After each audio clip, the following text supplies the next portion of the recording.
cher lecteur, où que vous soyez en ce moment, confortablement installé dans votre salon, avec une tasse de thé, blotti, sous une couverture, pendant que la neige tombe dehors, ou peut-être dans un café chaleureux de votre ville, je vous invite à partager avec nous d'où vous nous lisez.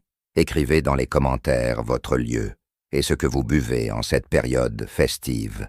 Cette histoire de Noël commence dans le charmant village de St. Mary Mead, où Miss Jane Marple, notre détective préférée, se prépare à accueillir des invités pour les fêtes. Mais comme toujours dans ce paisible village anglais, les apparences sont trompeuses. Le mystère que vous êtes sur le point de découvrir ne contient aucune violence, seulement l'intelligence brillante de Miss Marple, des secrets de famille, des mensonges bien intentionnés, et bien sûr, beaucoup de thé et de biscuits. Alors, installez-vous confortablement et laissez-vous transporter dans cette enquête de Noël, pleine de rebondissements. La neige tombait doucement sur St. Mary Mead, en cette veille de Noël, recouvrant le village d'un manteau blanc immaculé. Miss Jane Marple observait par la fenêtre de son salon, admirant les décorations scintillantes que ses voisins avaient installées avec tant de soin. À 76 ans, elle appréciait particulièrement cette période de l'année, malgré ses rhumatismes qui se manifestaient plus fortement par temps froid. La sonnette de la porte d'entrée retentit à 15 heures précises. Miss Marple sourit en reconnaissant la ponctualité caractéristique de son neveu Raymond. Elle se leva de son fauteuil préféré, ajusta son châle en laine et se dirigea vers l'entrée d'un pas mesuré. Son chat tigré, Archibald, la suivit avec curiosité, la queue dressée en point d'interrogation. « Tante Jane !» s'exclama Raymond en entrant, suivi d'une rafale d'air glacé et de flocons de neige. Il portait un élégant manteau gris et tenait une valise en cuir usée. « Quel plaisir de vous revoir! Le voyage depuis Londres a été magnifique, tous ces paysages enneigés. » Il embrassa affectueusement sa tante sur les 2 joues, puis retira son chapeau couvert de neige. Mais ce fut la personne qui entra derrière Raymond qui surprit véritablement Miss Marple, un homme d'une 40aine d'années, grand et mince, aux cheveux grisonnants et aux yeux d'un bleu perçant, se tenait sur le seuil. Il portait un costume sombre de bonne qualité, légèrement froissé par le voyage. Son visage exprimait une certaine nervosité, et ses mains serraient fermement une petite valise marron. « Tante Jane, permettez-moi de vous présenter Monsieur Henry Beaumont », annonça Raymond avec un sourire gêné. « Je sais que je ne vous ai pas prévenu, mais Henry a eu un contretemps de dernière minute. Sa famille ne peut pas le recevoir pour Noël, et je me suis dit que vous ne verriez pas d'inconvénient à avoir un invité supplémentaire. » Raymond lança un regard suppliant à sa tante.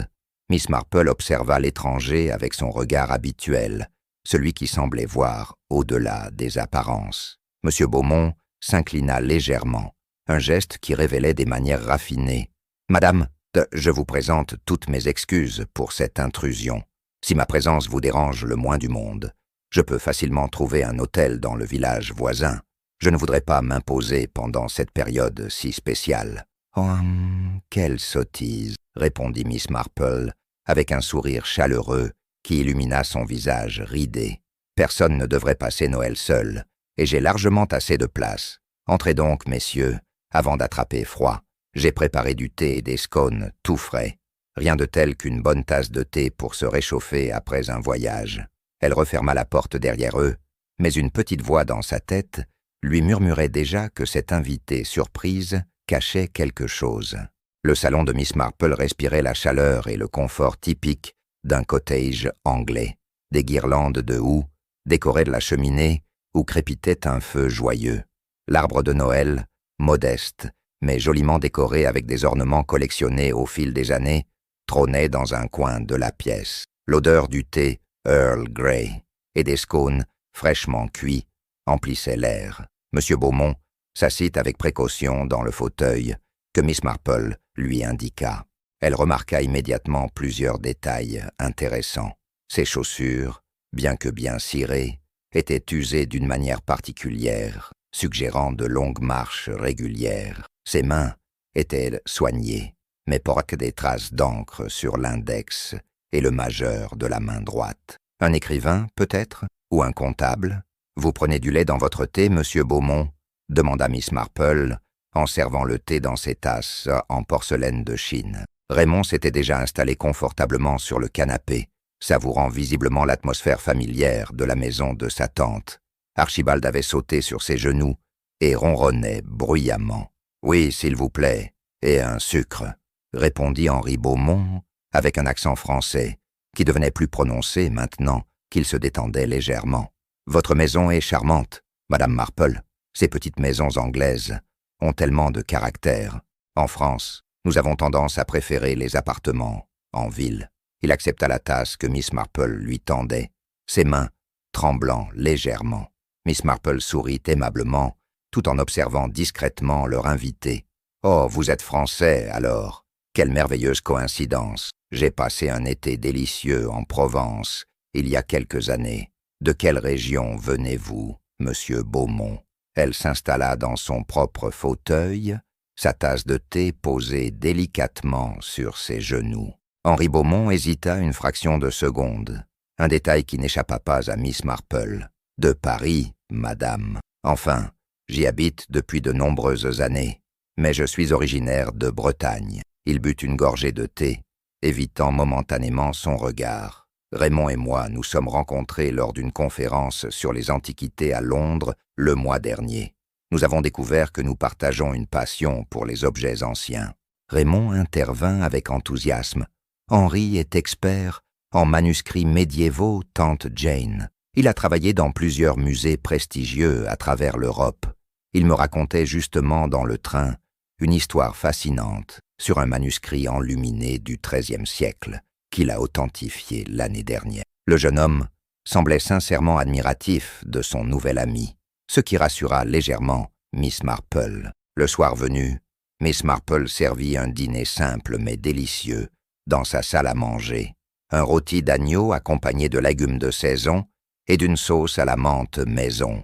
Des bougies illuminaient la table, créant une atmosphère intime et festive. La conversation avait coulé agréablement pendant le repas, évitant soigneusement les sujets trop personnels.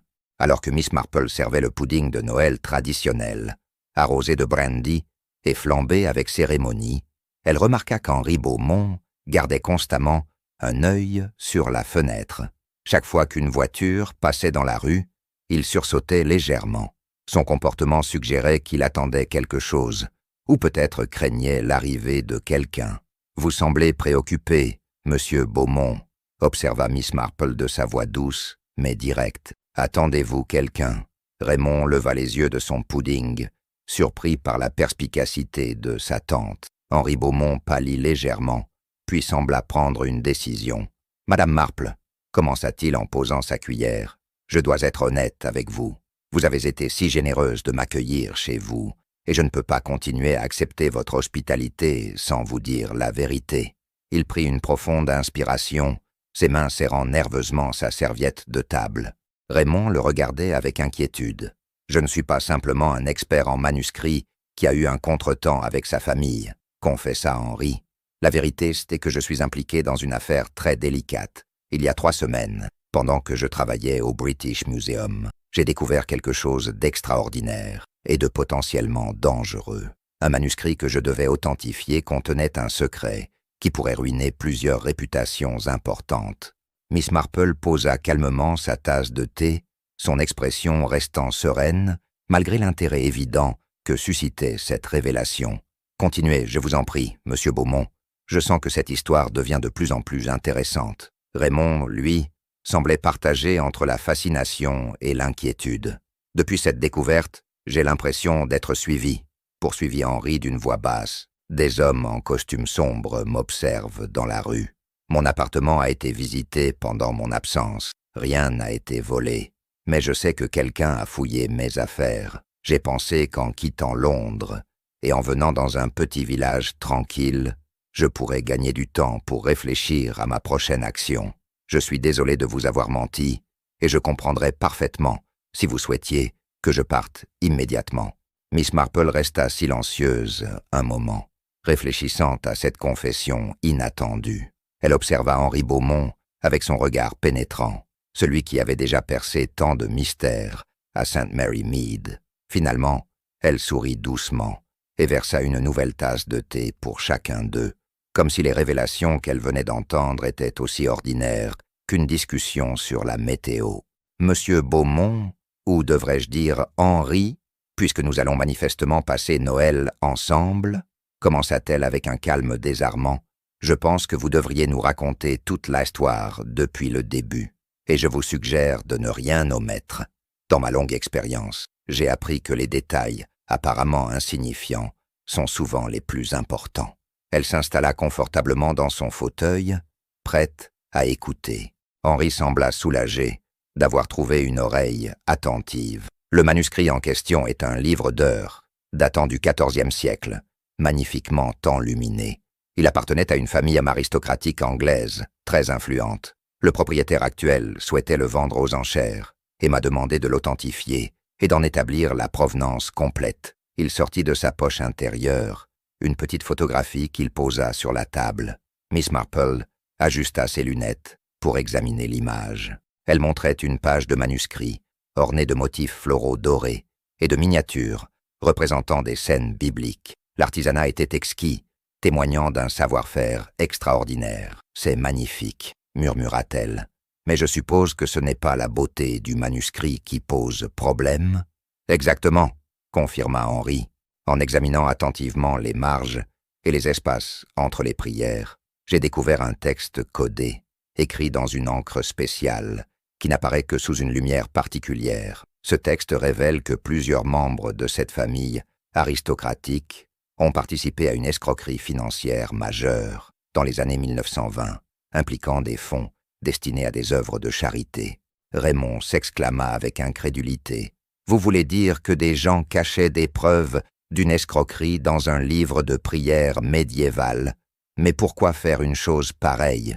Il semblait à la fois fasciné et perplexe par cette étrange méthode de dissimulation de preuves. « C'est là que l'histoire devient vraiment intéressante, » répondit Henri avec un sourire triste. « Le manuscrit a été utilisé comme une sorte de confession ou de journal intime par un membre de la famille qui éprouvait des remords. Cette personne a documenté méthodiquement tous les détails de l'escroquerie, probablement dans l'espoir qu'un jour la vérité serait révélée et que justice serait rendue. » Miss Marple hocha pensivement la tête, et les descendants de cette famille sont maintenant des personnes importantes dans la société londonienne, j'imagine, des personnes qui auraient de beaucoup à perdre si ces informations devenaient publiques.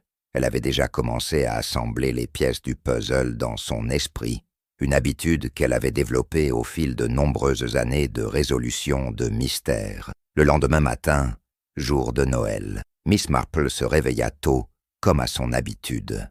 Elle descendit dans sa cuisine pour préparer le petit déjeuner, laissant ses invités dormir un peu plus longtemps. La neige avait continué de tomber pendant la nuit, et St. Mary Mead ressemblait maintenant à une carte postale de Noël parfaite. L'air était froid et pur, rempli de la promesse d'une journée spéciale. Alors qu'elle préparait du porridge et du pain grillé, Miss Marple réfléchissait à l'histoire d'Henry. Quelque chose la tracassait, un détail qui ne semblait pas tout à fait cohérent. Pourquoi un expert en manuscrits médiévaux serait-il si effrayé? Après tout, il aurait pu simplement remettre le manuscrit et partager ses découvertes avec les autorités appropriées. Il y avait forcément plus à cette histoire. La sonnette de la porte retentit à 9 heures précises, un timing inhabituel pour un jour de Noël. Miss Marple essuya ses mains sur son tablier et se dirigea vers l'entrée, curieuse de savoir qui pouvait bien lui rendre visite si tôt. À travers la vitre dépolie de la porte, elle distingua 2 silhouettes. Sur le seuil se tenaient 2 hommes en longs manteaux sombres. Le premier, d'environ 50 ans, avait des cheveux argentés soigneusement peignés en arrière et des yeux gris qui semblaient être capables de lire dans les pensées. Le second, plus jeune, arborait une expression sévère et tenait un attaché-case en cuir. Ils dégageaient tous deux une aura d'autorité et de professionnalisme. Madame Marple demanda l'homme, aux cheveux argentés d'une voix courtoise mais ferme. Pardonnez-nous de vous déranger en ce jour de Noël, mais nous cherchons Monsieur Henry Beaumont. Nous avons des raisons de croire qu'il pourrait séjourner chez vous. Je suis inspecteur Thornbury de Scotland Yard, et voici mon collègue, le sergent Matthews. Il présenta discrètement sa carte d'identification. Miss Marple examina attentivement la carte, puis regarda les deux hommes avec son expression la plus innocente. « Scotland Yard, mon Dieu, comme c'est intéressant. Et qu'est-ce qui vous fait penser que Monsieur Beaumont serait ici, dans notre petit village, tranquille ?» Elle n'avait pas confirmé ni infirmé la présence d'Henry, préférant d'abord comprendre la situation. « Nous avons suivi ses traces depuis Londres », expliqua l'inspecteur Thornbury. « Madame Marple, je dois vous informer que Monsieur Beaumont est impliqué dans une affaire très sérieuse. Le manuscrit dont il a la charge a disparu du British Museum, et il était notre principal suspect. Nous devons lui parler de toute urgence. » Son ton restait professionnel, mais une certaine urgence perçait dans sa voix. Miss Marple invita les deux policiers à entrer, leur offrant du thé comme elle l'aurait fait avec n'importe quel visiteur. Elle les fit asseoir dans son salon, remarquant comment leurs yeux scrutaient immédiatement la pièce, cherchant des indices de la présence d'Henry. C'était le moment de réveiller ses invités et de faire face à cette situation délicate. « Je vais chercher Monsieur Beaumont », annonça-t-elle calmement. « Mais avant cela, j'aimerais comprendre exactement de quoi il est accusé. Dans ma maison, personne n'est considéré coupable, sans avoir eu l'opportunité de s'expliquer. » Son ton, bien que doux, ne laissait aucun doute sur sa détermination à protéger son invité jusqu'à ce que la vérité soit établie. L'inspecteur Thornbury sembla apprécier cette approche raisonnable. « Très bien, Madame Marple. Voici les faits. Il y a 4 jours, le manuscrit médiéval que M. Beaumont étudiait a disparu du laboratoire sécurisé du British Museum. Les enregistrements de sécurité montrent qu'il était la dernière personne à avoir accès à la pièce avant la découverte du vol. De plus, il a quitté Londres précipitamment le lendemain, sans informer le musée. » Le sergent Matthews ajouta d'un ton plus sévère. « Le manuscrit est évalué à plus de 2 millions de livres sterling. C'est un vol très sérieux, et nous avons des raisons de croire que M. Beaumont avait des contacts avec des collectionneurs privés sans scrupules, qui paieraient une fortune pour un tel objet. Il a aussi des dettes personnelles considérables. » À ce moment, Henry Beaumont apparut en haut de l'escalier, ayant manifestement entendu une partie de la conversation. Il descendit lentement, son visage exprimant plus de la résignation que de la peur. Raymond le suivait, l'air profondément troublé par ces accusations. « Inspecteur Thornbury, » dit Henry d'une voix calme, « je me doutais que vous finiriez par me retrouver. » Miss Marple observa attentivement la scène qui se déroulait devant elle. Henry ne semblait pas avoir l'attitude d'un voleur pris en flagrant délit, mais plutôt celle d'un homme qui avait pris une décision difficile et l'assumait pleinement. « Avant que vous ne l'arrêtiez, inspecteur, » intervint-elle fermement, « je pense que nous devrions tous écouter ce que M. Beaumont a à dire. Je sens qu'il y a beaucoup plus à cette histoire que ce qui apparaît en surface. Je n'ai pas volé le manuscrit, » déclara Henry avec conviction. « Je l'ai caché pour le protéger. Quand j'ai découvert le texte codé et compris ce qu'il révélait, j'ai réalisé que des personnes très puissantes feraient n'importe quoi pour empêcher ces informations de devenir publiques. Le lendemain de ma découverte, j'ai trouvé des preuves que quelqu'un avait tenté de s'introduire dans le laboratoire pendant la nuit. » L'inspecteur Thornbury fronça les sourcils. « Des preuves? Quelles preuves? Pourquoi ne les avez-vous pas signalées aux autorités du musée ?» Il sortit un carnet pour prendre des notes, son expression devenant plus attentive. Miss Marple sourit intérieurement. L'inspecteur était clairement un homme qui préférait les faits aux suppositions hâtives, parce que j'ai découvert que l'une des personnes impliquées dans l'escroquerie originale était le grand-père de l'actuel directeur adjoint du musée, répondit Henry gravement. Je ne savais pas à qui faire confiance. J'ai donc pris le manuscrit et je me suis enfui, espérant avoir le temps de trouver un moyen de révéler la vérité en toute sécurité, sans que le manuscrit soit détruit ou que les preuves disparaissent mystérieusement. Miss Marple demanda à tout le monde de s'asseoir confortablement. Inspecteur Thornbury, sergent Matthews, avant de prendre toute décision hâtive, je suggère que nous examinions cette affaire méthodiquement. J'ai passé de nombreuses années à observer la nature humaine, et je peux vous assurer qu'Henri Beaumont ne me semble pas être un voleur. Quelque chose d'autre se passe ici. Elle versa du thé pour tout le monde, créant une atmosphère plus propice à la réflexion qu'à l'arrestation.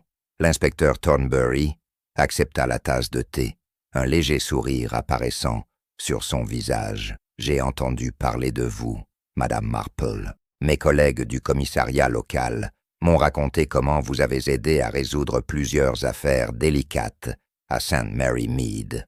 Très bien, écoutons ce que M. Beaumont a à dire, mais je dois vous avertir que nous avons des ordres très clairs concernant cette affaire. » Henri s'installa dans un fauteuil et commença à raconter son histoire en détail. Le texte codé que j'ai découvert dans les marges du manuscrit décrit une escroquerie élaborée, menée entre 1923 et 1928. Une famille aristocratique, les Pemberton, avait créé une fausse fondation caritative. Les dons affluaient, surtout après la Première Guerre mondiale, mais l'argent était détourné vers leurs comptes personnels. Des milliers de personnes ont été escroquées.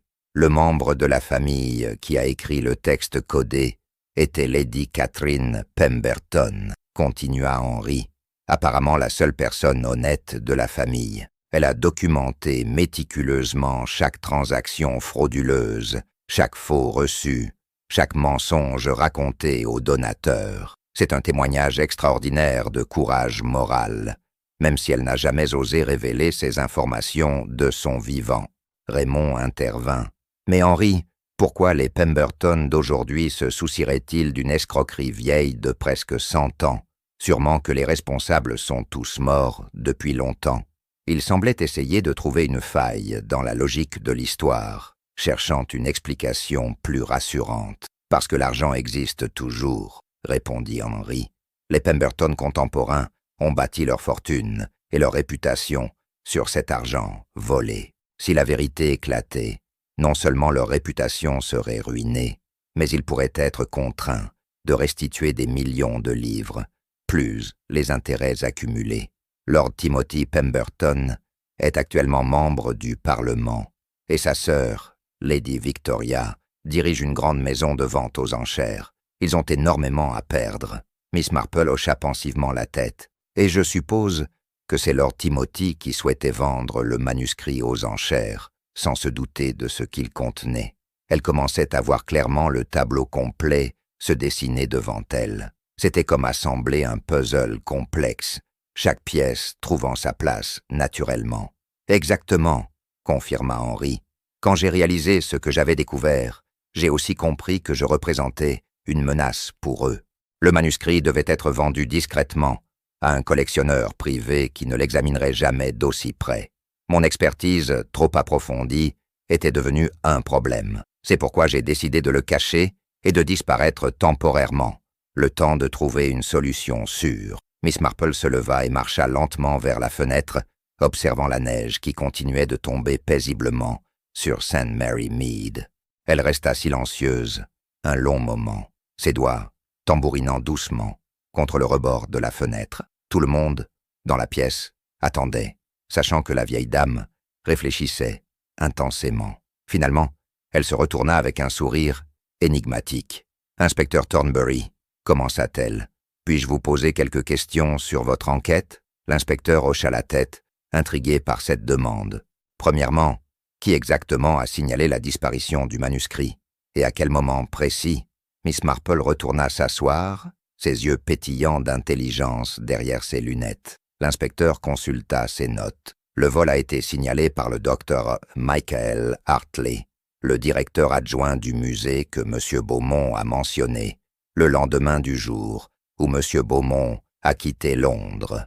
Le docteur Hartley a affirmé être venu vérifier l'avancement du travail d'authentification et a trouvé le laboratoire vide, la vitrine de sécurité ouverte et le manuscrit disparu. « Intéressant, » murmura Miss Marple. « Et dites-moi, les enregistrements de sécurité montrent-ils uniquement M. Beaumont accédant au laboratoire ce jour-là, ou y a-t-il eu d'autres visiteurs? Elle avait cette façon particulière de poser des questions qui semblaient anodines, mais qui révélaient souvent des détails cruciaux. Le sergent Matthews feuilleta son dossier. En fait, maintenant que vous le mentionnez, il y a eu un problème technique avec les caméras de surveillance pendant environ 2 heures cet après-midi-là. Le système au sol a été redémarré par le personnel de sécurité, mais il y a un vide dans l'enregistrement entre 13 heures et 15 heures. Monsieur Beaumont est parti à 16h30. « Ah, comme c'est commode !» s'exclama Miss Marple, avec un sourire qui en disait long. Un problème technique, précisément, au moment où quelqu'un aurait pu entrer dans le laboratoire sans être enregistré, et je suppose que le docteur Hartley, en tant que directeur adjoint, aurait eu accès aux codes de sécurité et aux clés du laboratoire. Elle regardait maintenant l'inspecteur, avec une expression qui suggérait qu'elle connaissait déjà la réponse. L'inspecteur Thornbury commença à comprendre où Miss Marple voulait en venir. Vous suggérez que le docteur Hartley aurait pu entrer pendant cette interruption de surveillance et... Mais pourquoi aurait-il signalé le vol ensuite? Cela n'a aucun sens s'il voulait voler le manuscrit lui-même. Il semblait perplexe, mais intrigué par cette ligne de raisonnement. « Parce qu'il ne voulait pas voler le manuscrit », expliqua Miss Marple patiemment. « Il voulait le faire disparaître temporairement, le temps de détruire les preuves du texte codé. Pensez-y, inspecteur. Si Henry avait vraiment volé le manuscrit pour le vendre, il aurait disparu complètement, peut-être même quitté le pays.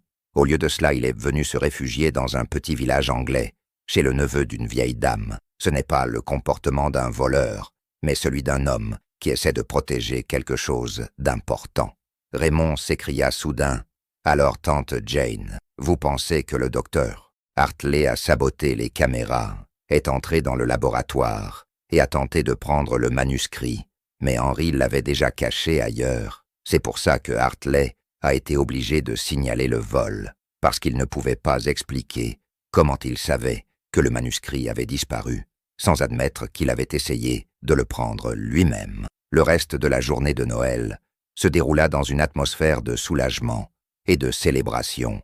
Miss Marple insista pour que tout le monde, y compris l'inspecteur Thornbury et le sergent Matthews, reste pour le déjeuner de Noël qu'elle avait préparé. Une dinde rôtie dorée à point, des pommes de terre croustillantes, des légumes glacés et une sauce aux érelles maison furent servis dans une ambiance joyeuse et détendue. Pendant le repas, l'inspecteur Thornbury reçut un appel de ses collègues à Londres. Le docteur Hartley avait été placé en garde à vue après qu'une perquisition de son domicile ait révélé des documents compromettants, notamment une correspondance avec Lord Timothy Pemberton discutant de la nécessité de récupérer discrètement un certain article. Il y avait également des traces de paiements importants effectués par les Pemberton au compte bancaire de Hartley au cours des dernières semaines. Il semble que votre théorie était tout à fait correcte, Madame Marple, annonça l'inspecteur en raccrochant, un large sourire illuminant son visage habituellement sérieux.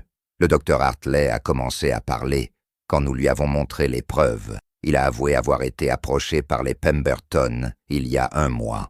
Ils avaient découvert par hasard l'existence du texte codé dans de vieilles lettres de famille et étaient paniqués à l'idée qu'un expert le découvre. Henry leva son verre de vin.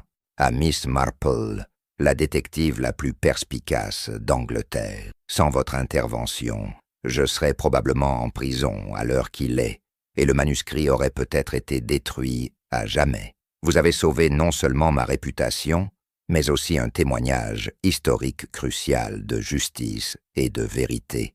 Tout le monde trinqua chaleureusement à cette proposition.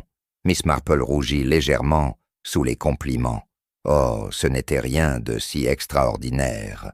J'ai simplement observé les comportements et cherché les incohérences dans l'histoire. Vous savez, dans un petit village comme St. Mary Mead, on apprend très vite à reconnaître quand quelque chose ne correspond pas au caractère réel d'une personne. Henry ne m'a jamais semblé être un voleur, trop nerveux, trop honnête dans sa nervosité. si cela a un sens. Le sergent Matthews demanda avec curiosité. « Mais Madame Marple, quel a été le détail décisif pour vous? Qu'est-ce qui vous a fait comprendre que le docteur Hartley était le véritable coupable et non Monsieur Beaumont? » Il était clairement impressionné par la capacité déductive de la vieille dame et souhaitait apprendre de son approche. « Plusieurs petites choses, » répondit Miss Marple pensivement. Premièrement, Henry est venu se réfugier chez le neveu d'une inconnue. Pas vraiment le comportement d'un criminel endurci. Deuxièmement, il a été trop honnête, trop rapidement, sur sa situation. Un vrai voleur aurait maintenu son mensonge plus longtemps. Mais surtout, c'était la panne opportune des caméras de sécurité. Dans mon expérience, les coïncidences trop convenables cachent généralement une manipulation délibérée. Raymond ajouta avec un sourire malicieux. Et puis, tante Jane a ce don particulier de voir à travers les gens. Je me souviens quand j'étais enfant, je ne pouvais jamais lui mentir, même sur les plus petites choses. Elle savait toujours. Tout le monde rit à cette anecdote, l'atmosphère devenant de plus en plus chaleureuse et familiale, malgré les circonstances extraordinaires qui les avaient réunis. Alors que le soleil commençait à décliner et que la neige continuait de tomber doucement à l'extérieur, créant un paysage féerique, Miss Marple servit son célèbre pudding de Noël, accompagné de crème anglaise et de brandy butter. Les bougies sur la table projetaient une lumière douce et vacillante sur les visages souriants des convives. C'était un tableau de contentement parfait, une fin heureuse à ce qui aurait pu être un Noël très sombre pour Henry Beaumont. « Vous savez, » dit Henry avec émotion, « quand je suis arrivé hier, j'étais terrifié et désespéré. Je pensais que ma carrière était terminée, que personne ne me croirait et que je passerais peut-être le reste de mes jours en prison pour un crime que je n'avais pas commis. Mais grâce à vous tous, et particulièrement à vous, Madame Marple, non seulement je suis libre, mais la vérité va enfin éclater. Lady Catherine Pemberton, qui a caché son témoignage dans ce manuscrit il y a presque un siècle, va finalement obtenir justice. » L'inspecteur Thornbury se leva pour porter un dernier toast avant de devoir retourner à Londres. « À la justice, à la vérité, et à Miss Jane Marple. Que ce Noël soit le début de nombreuses autres résolutions de mystère.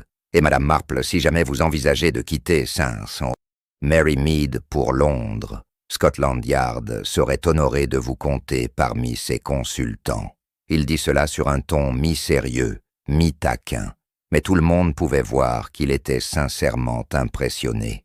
Après le départ de l'inspecteur et du sergent, Henry, Raymond et Miss Marple s'installèrent confortablement près de la cheminée. Archibald le chat ronronnait paisiblement sur les genoux de Miss Marple.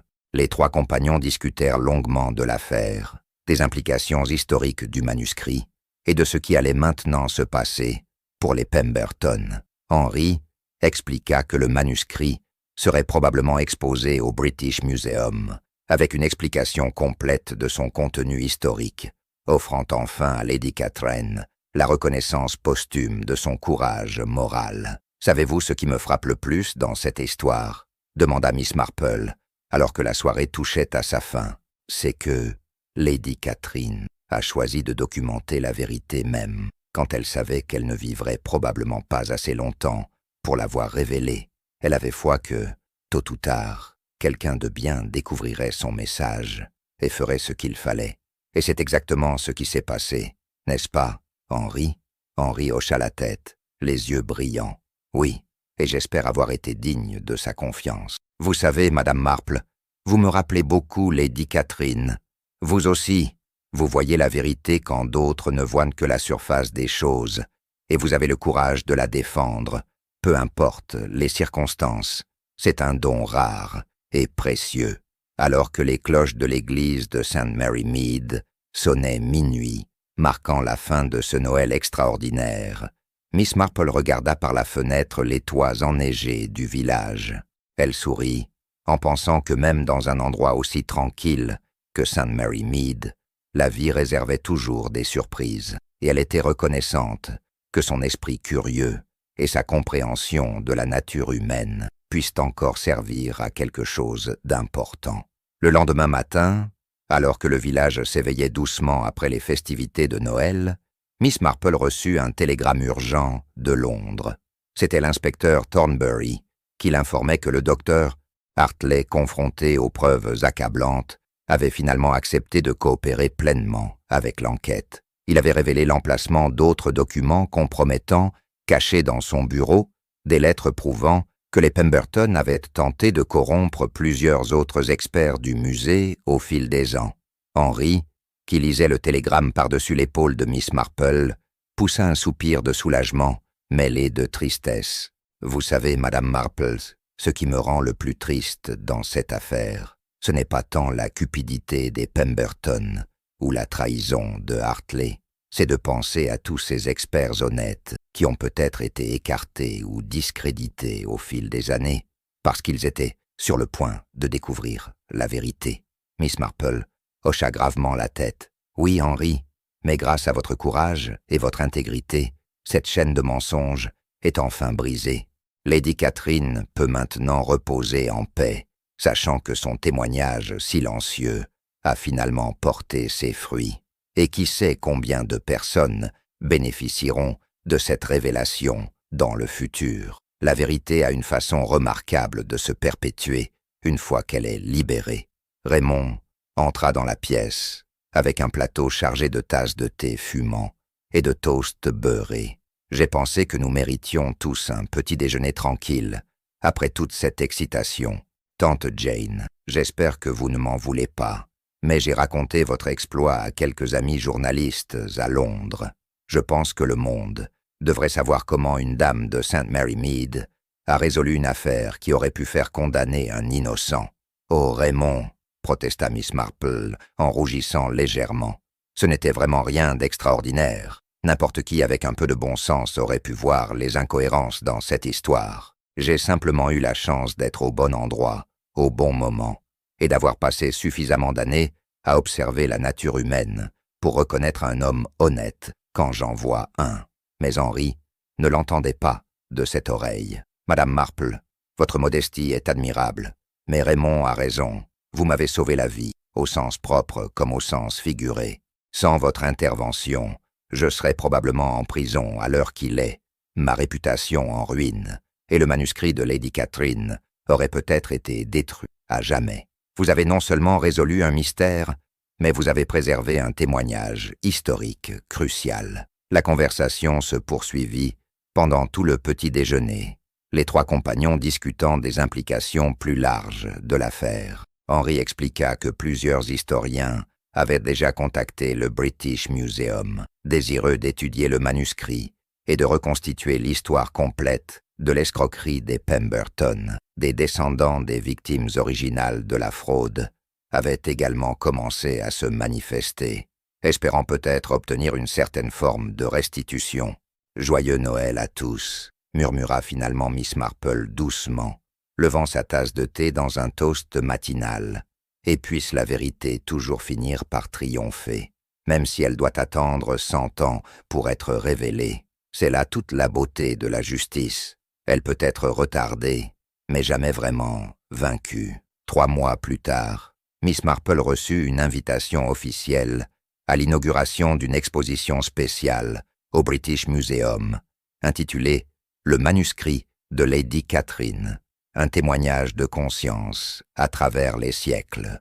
Henry Beaumont, maintenant reconnu comme un héros dans le monde des antiquités, était devenu le conservateur principal de l'exposition.